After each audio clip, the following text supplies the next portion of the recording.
everyone, I'm Kelsey.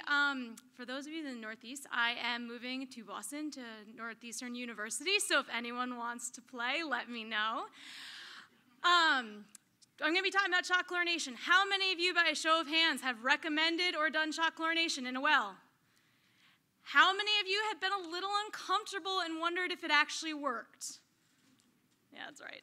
So what our project today is really focusing on what Eric mentioned with the providing residents with science-based and research-verified information. So we've been doing a lot of hurricane and flooding recovery work and for about past 2.5 years. I'll get into a little bit of that. But one of the things is we have to figure out what can we tell these people, because when wells get flooded, they can get contaminated. So if you think about a flooding event, waters rise. The first way a well can get contaminated is if it's not properly sealed or if it gets damaged. Water can go directly down the casing, contaminate the water. Even if it does have a good seal on it, if there's no grouting or if the grouting's old, water can go down the outside of the casing and contaminate the water. Even if you have a perfectly constructed system, if you're in a geology that has a high surface groundwater potential, your groundwater can be contaminated and thus your water contaminated. Even if you have a perfect well in a perfect geology, if you have a neighbor who is hydraulically connected to you and he or she has a contaminated water supply, they can impact your well.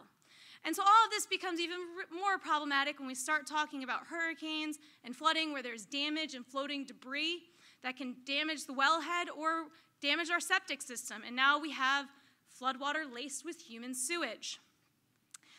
So it's pretty well known by all of us that wells can be contaminated after a flooding event, but the problem is if you actually look at the literature, there's not much evidence. Most of the research has looked at wells weeks to months, even years after an event to conclude if they're contaminated. So we were really privileged to work with Texas A&M after Hurricane Harvey, and what we found was that sampling within the first month of when residents started returning home, we found that 1 in 2 tested positive for total coliform, 1 in 10 residents tested positive for E. coli. Texas A&M has an amazing program, and they had background data to look at, was this an increased incident rate? And what we found was looking at E. coli, yeah, it was 4 times higher. We also asked residents to complete a survey where they told us if their well had been submerged during the flooding event. For those residents that said, nope, my well wasn't submerged, the rates look pretty comparable to a campaign under non-flooding conditions. But if you look at the residents said, yeah, my well was underwater for several days to a week or so, we saw the rate was 8 times higher. About 1 in 4 wells had E. coli. So this is not shocking to us. We all are aware of this, but this is just proving what we know. This is giving us data to know that these systems can be contaminated, and we need to be worried about this. So when residents are worried about contamination, one of the most common things we do is to recommend disinfection, or more commonly known as shock chlorination. It's pretty straightforward. You get some sort of chlorine product, you mix it with clean water to make a chlorine solution, you pour that chlorine solution into the well, you mix it around, hopefully you mix it in the well and in the home plumbing, you let it sit, and then you flush it out. It's pretty straightforward. What we're trying to do is we're trying to achieve CT disinfection, which we'll get into. And this is basically we're introducing a known concentration of chlorine for a certain amount of time, and that gives us our CT for CT disinfection.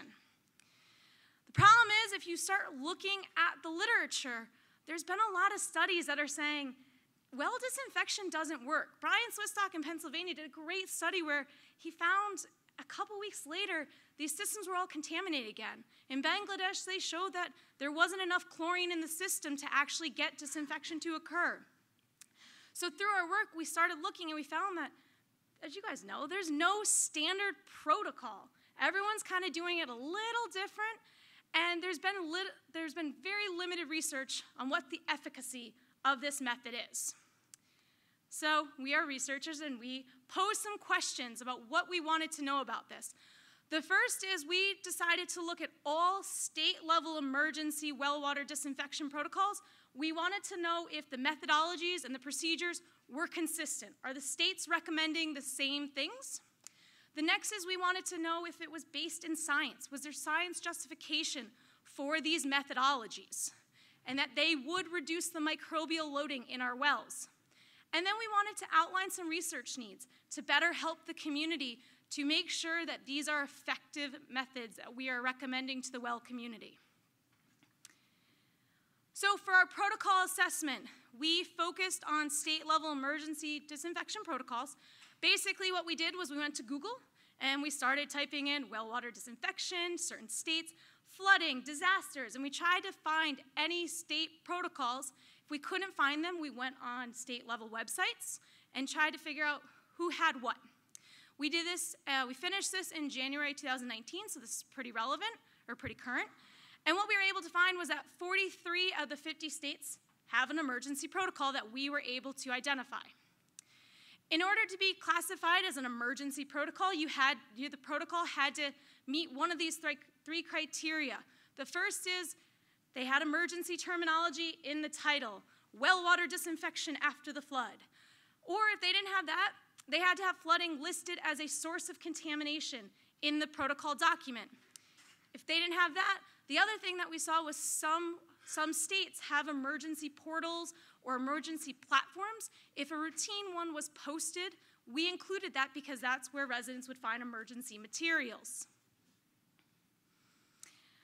So this is what we found. As I said, we found 43 protocols. So what you can see is that the big blue, 34 of them were developed by states. They were unique to the state.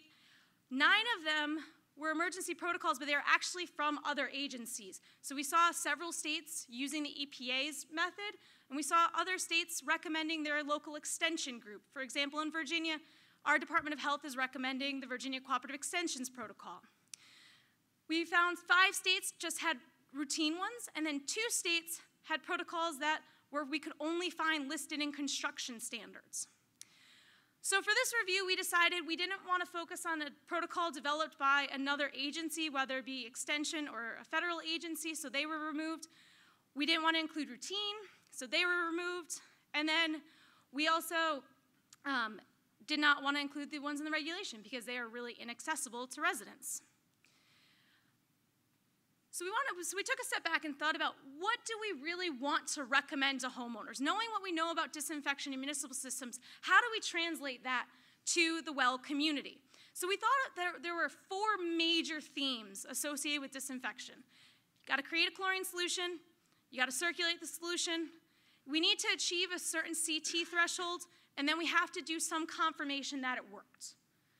So within those 4 themes, we've identified 8 steps that we think every protocol should contain. When creating a chlorine solution, the first thing is you really should pump out your well. If your well has floodwater in it, it's going to have organic material that can influence the level of chlorine. Chlorine will interact with the organic material. Then, when you start thinking about how much chlorine to add, the protocol should recommend that residents use a volume specific. So think about how much water is in your well and disinfect based on the volume rather than using a fixed volume approach that says use a gallon of bleach regardless of your system. The third is to measure the water pH, which I'll get into in a few minutes. And then the last is to measure the chlorine residual. We want to target a certain amount of chlorine. We should validate that we actually achieve that. The 5th one was circulation. We think that water should be circulated both in the well and in the home system. You need to disinfect everywhere if you want this to work. For CT disinfection, what we want to achieve is we want to achieve a threshold of 255 milligram hours per liter.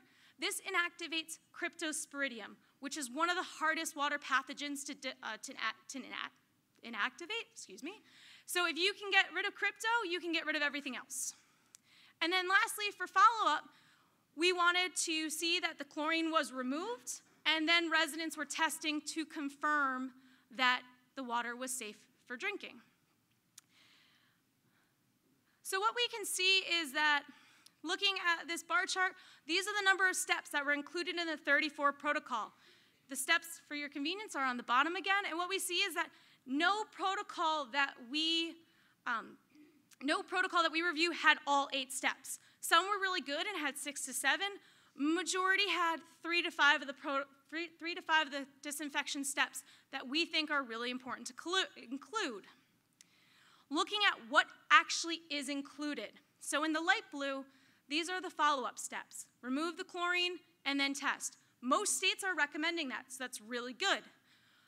Most states are also recommending to use a volume of bleach based on the well characteristics and to circulate throughout the system.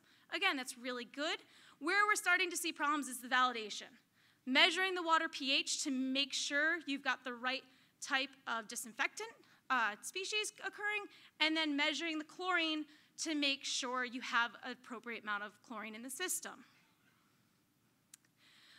So for this presentation, I'm just going to dive into 2 of these categories because I don't have time. If you all have questions, I'd be happy to talk more after. But the first is looking at the chlorine solution. How do we develop this? And then I want to talk about CT disinfection. So looking at the 34 protocols, all but 2 of them recommended a type of chlorine product for a homeowner to use. One protocol said just hire a driller. The other said create a chlorine solution, but then did not provide any additional instruction. So focusing on these 32, what we see is all but one of the protocols recommended sodium hypochlorite. This was commonly seen in the protocols as being referred to as household bleach, so this makes it really easy for residents to identify what they need. Problems started to arise when we started talking about the details of the product. We saw that about a little over half were saying don't buy a product that has scents or additives. This is important because we're putting this into our drinking water system and we don't want those. And then only a few protocols actually mentioned using a fresh bottle of bleach. This is important because bleach has a shelf life and chlorine can reduce, the effectiveness can reduce over time, so we want a new bottle. Just about 40% also recommended calcium hypochlorite, so instead of a liquid option, this was a powder or a tablet. Again, only about a third recommended not to use one that has fungicides or algicides. This is really important because this is commonly used for pool disinfection. So we need to make sure we are recommending homeowners to get one that's used for potable use.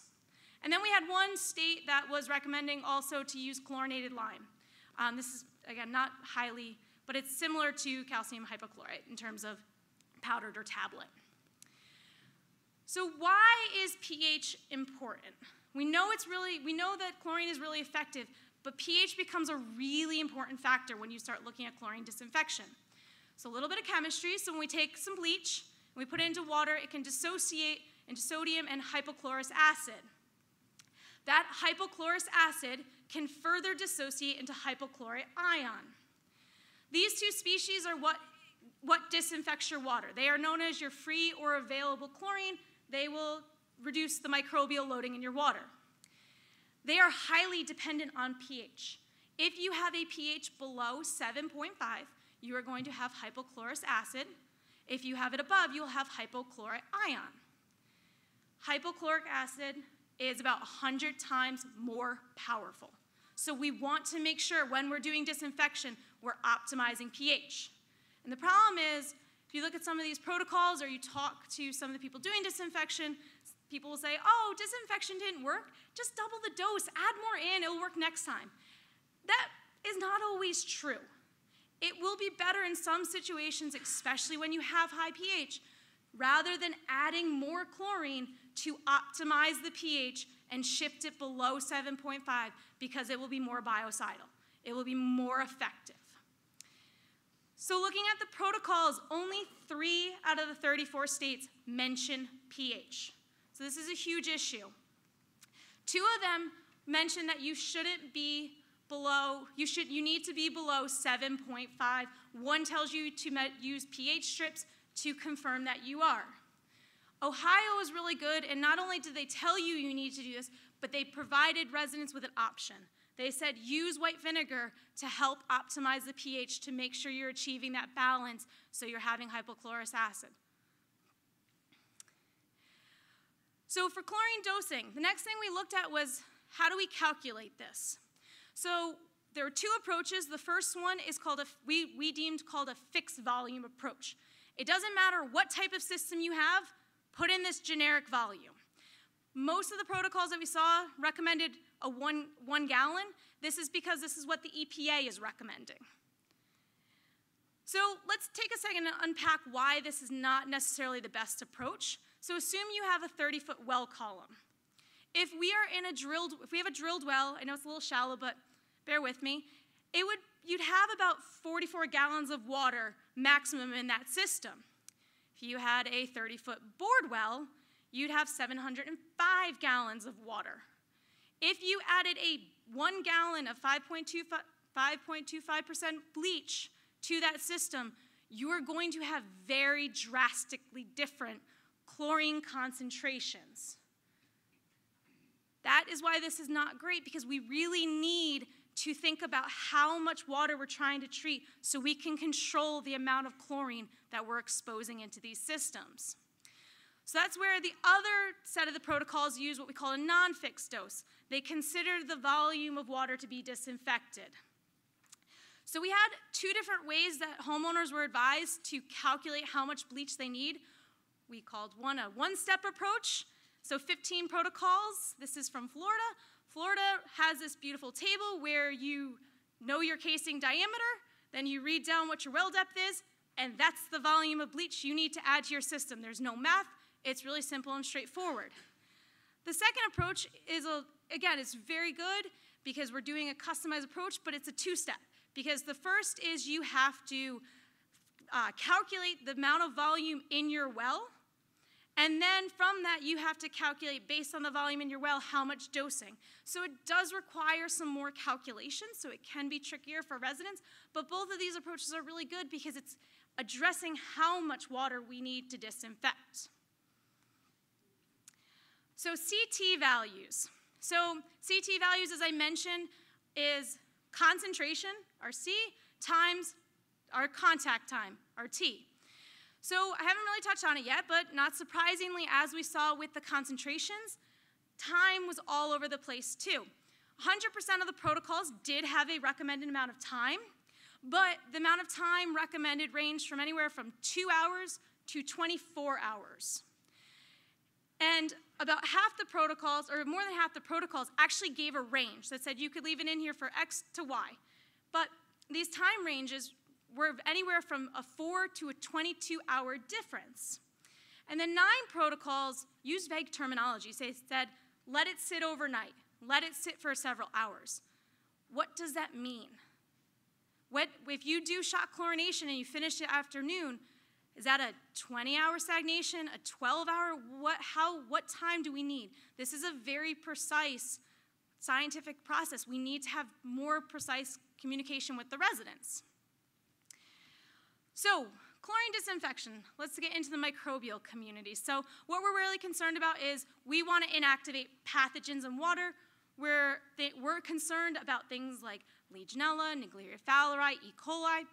So we use chlorine to reduce microbial loading. If you talk to a microbiologist, you'll see them say it's a log removal. This just tells you the percentage of microbials being removed or inactivated through this process. So every organism has its own CT value. And so what I found talking to my microbiologist collaborators is this can get complicated really quickly.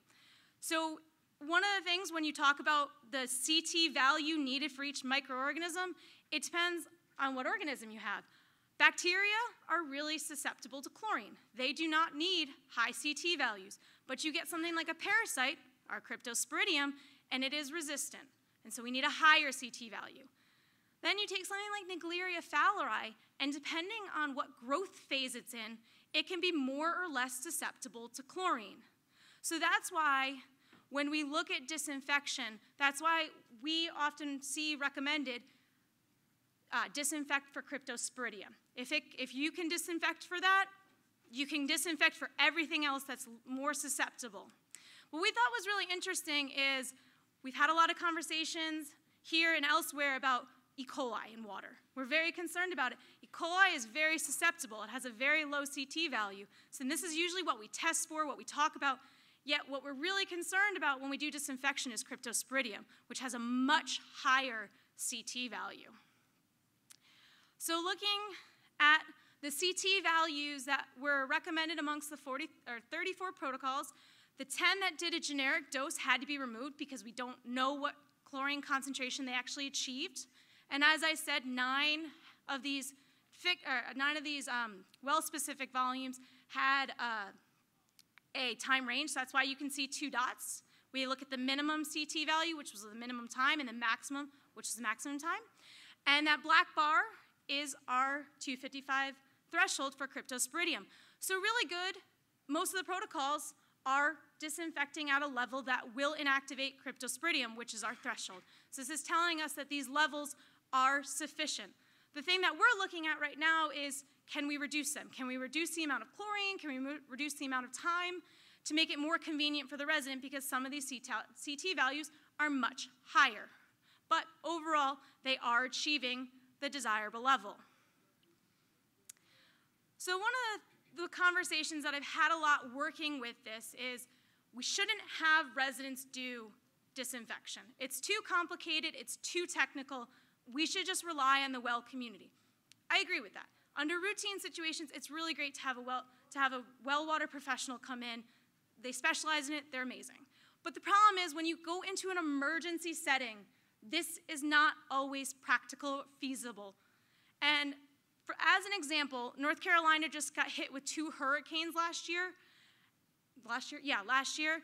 And we had over 350,000 wells that were potentially impacted by either Hurricanes Florence or Michael or both.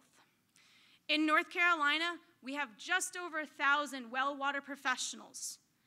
So if every professional in the state was willing to come to the impacted areas and could get there, each person would be responsible for 336 wells.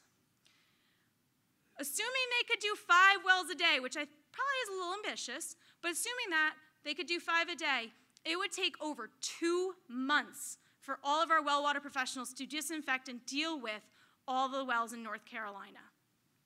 This does not take into account travel logistics. 95 was closed down. We couldn't get to some areas in North Carolina for a long time.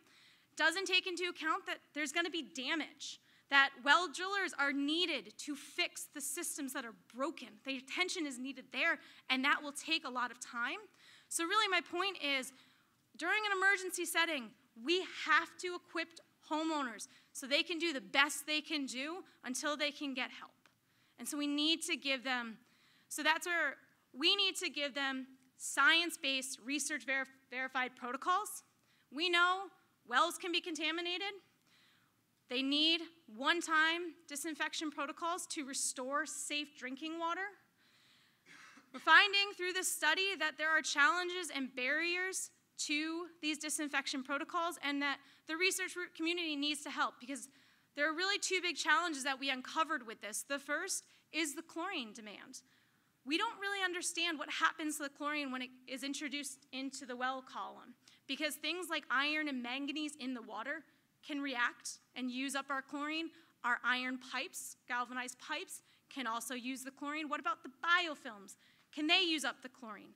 So we need to have a better understanding of this. And then the other thing we really need to understand, and this is drinking water probably as a whole, but the pathogens. We need to understand, are these CT values working, under what conditions, so we can make sure that residents are getting information that will protect them. So one of the things that we've also talked about is, okay, what can I do? You know, if you want to look at your protocol. So after Hurricane Harvey, FEMA asked us this. FEMA Region 6 reached out to Texas A&M. Texas A&M rallied Louisiana Health, Mississippi Extension, and Virginia Tech to develop a disinfection protocol. I developed a bit.ly so you guys could see it. It's on the T1 website. But this is our attempt at putting all of this material into a streamlined 2-page, very illustrative protocol that can be communicated to residents. This is something we are working on because as we do these things, we are always constantly learning, so these always need to be updated. But this is where one of the best protocols, we're biased totally, but this is what we think right now. The other thing that we've run into, we've been doing, can residents perform disinfection? Texas has been doing a lot of great work on this. And one of the things we've run into is residents are having trouble with calculating the amount of bleach that needs to go into the system. They don't understand what a static water level is. They don't understand how to figure out what's your water column, what's your diameter. It's leading to some problems, and that people can't calculate the correct dose. And so Ohio has a good one, and Ontario Public Health developed these online tools. So all residents have to come in and enter their information, and the information pops up. Ohio's has one where they also pop up the amount of vinegar you need. So it's a way to take the math out, and it's a tool to make it easier and more streamlined for residents. I put Ontario up here because they previously used to have, I don't know if they still do, but materials. So if someone wanted to develop their own, the justification, the math behind it, so people could make their own tools, which I thought was really great. So with that, I just want to say thank you to the USDA and NSF for supporting this work, and I think I'm under time. Which is awesome. I figured you'd like that. Because you have a ton of questions. Oh, yippee. So. Oh. So starting, I'm just going to start at the top. Can you touch on the dangers of a homeowner adding acid during a shock chlorination and creating chlorine gas? That is not something we've looked at yet. That's somewhere we have not looked at that yet. That's somewhere we're going is one of the other areas we're going is how do you optimize the pH? There are some products on the market that have pH optimization on it. Ohio is recommending. I think New York has some too on the vinegar side. We haven't looked into that, but before I would recommend any of these, I would definitely make sure they're safe. Okay. And the second one is about what do you do when a homeowner doesn't know about the depth or diameter of the well, which happens all the time. Yeah. Most of the time they don't even have a well record. So what I would recommend is to use a nearby well log and assume the wells are fairly similar, but I don't. I mean, that's where, talk to your neighbors, especially if you've got like one driller in the area. Like I would talk to them, I would reach out to the driller to get some more information. The other thing that we're flirting with the idea of is if you add chlorine and you do a chlorine test and you don't have enough, you add more. And that's a way, if you don't have that knowledge, you only need that knowledge to make a chlorine dose. So if you have enough, you can continue, and if you don't, and you test it, you can add more. And it's kind of you keep going back and forth until it works. That's great. Has this information been published? I'd say you gave the websites on the next to last slide. Yeah, so I put the bit.lys up there just because it is currently going to be under review. If anyone wants it, I'm happy to share it because, I think it's really important that we get this information to the public. So email me. This next question seems like it's from the last earlier. How'd that show up? Isn't that from the talks this morning? Yeah. Okay, so can you touch on the addition of salt when shock chlorinating a well? Many drillers and pump installers in my state add it to help combat biofilms. I've not seen that. I have not seen that. That's interesting. We're doing a biofilm test right now. More with the biofilms to combat it is a lot of the protocols recommend scrubbing. And I've seen some really cool DIY scrubbing mechanisms, but really to get those biofilms off, it's more of a mechanical process. Whoever posted that, if you have any information about that, please send it to Kelsey. Yeah, we would be really interested. So she can share, yeah. Wow. What is your interpretation of 1,000 contact units with CCH? I'll let you read that.